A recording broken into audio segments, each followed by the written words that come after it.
Hi there. It's Tuesday, and that means it's time for your weekly kick. We're in the same spot where we were about 6 weeks ago. And I was telling you about something that had happened to my knee. I thought I had torn my ACL. Well, it turns out that's not exactly what happened. I want to show you a picture of what happened. Well, as you're looking at this, if your stomach is a little queasy, you're not going to maybe enjoy it so much, but I won't keep it up for long. What had happened actually, though, is I had torn all 4 of my quad muscles off of the bones. And so they had to go in, cut me open, and reattach them. And that's what you're seeing here, 16 staples holding the incision back together. There, so if you were finding that picture a little bit disconcerting to your stomach, that's okay. My wife just about ended up on the floor the first time we changed the dressing. And that picture is of that moment. Now, the knee is better. If I would show you a video or a picture of my knee today, it looks significantly different. The staples are out. They've been out for 4 weeks already. And the incision is healed really well. And I've actually got great range of motion, and my strength is coming back in it, little bit by little bit. But the lessons I've learned through it are remaining. How many times have you ever heard someone tell you, or you've heard someone say, this is how we need to look at our jobs and our life? Oh, I gotta find my passion. If I can only find my passion, things will click into place for me. Everything will work. Or you know what, I'm just not passionate about that. That is just not in my wheelhouse. That's not where my strengths lie. And so I'm not going to do it. What do you think about those statements? Personally, I think most of the time they're just simply so much BS. I don't think they're worth a lot. They're not worth the tape it takes to record them. Well, the reality of it is this, and this is what I've learned through my knee. So because I was a little bit behind in getting the surgery done and in my recovery, I was expecting that there's going to be some problems moving ahead. And so some of the feedback I got and the input I got was, and instinctually, when we're cut open and sewn back together, our instinct is to baby ourselves. For me, the temptation to baby the knee was pretty strong. They had cut me open, that didn't feel good. When I felt it, when I moved it a little bit, it really didn't feel nice. And so my instinct was to baby it. But reality was different than what my instinct told me to do. What I needed to be doing, as I did some research into this, is to make sure that I started working on getting my range of motion back and increasing the strength, because my quad muscles had retracted up into my leg and they'd been just hanging there for just about 4 weeks without being able to contract.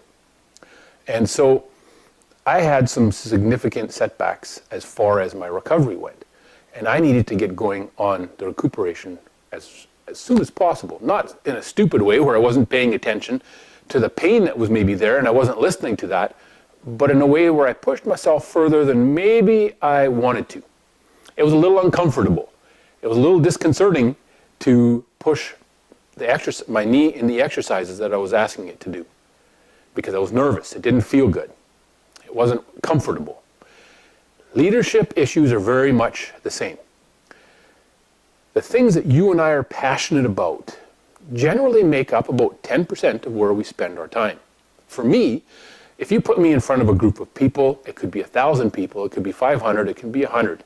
It can be a small group, and it can be one person that I'm coaching one-on-one. I love that. I really, really enjoy that. I'm passionate about helping people in those ways. That is maybe 10% of my time. The other 90% is making that possible. Part of what I need to do is sales, part of it is marketing, part of it is preparation, part of it is study, part of it is doing the things that I really maybe not as passionate about and doesn't really get my juices going. But that 90% makes that 10% possible.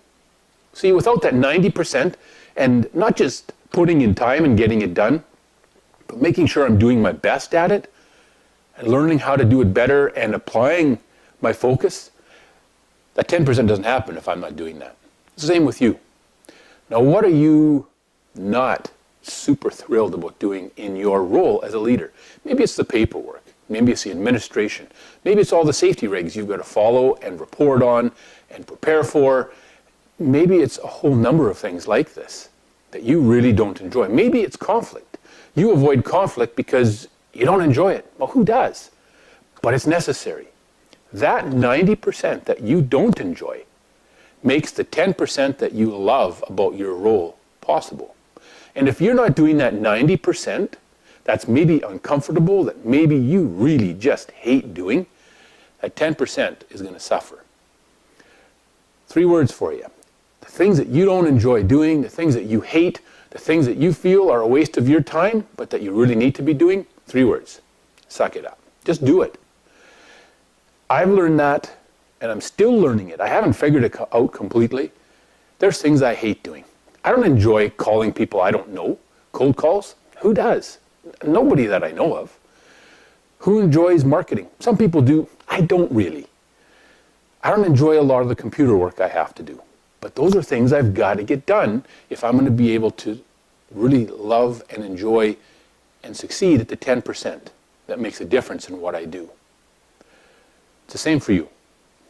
That 90% needs your focus. It needs you to be engaged 100% in that 90%. So then that remaining 10%, that's where you're going to really shine, and you're going to be prepared for it. You're going to be ready.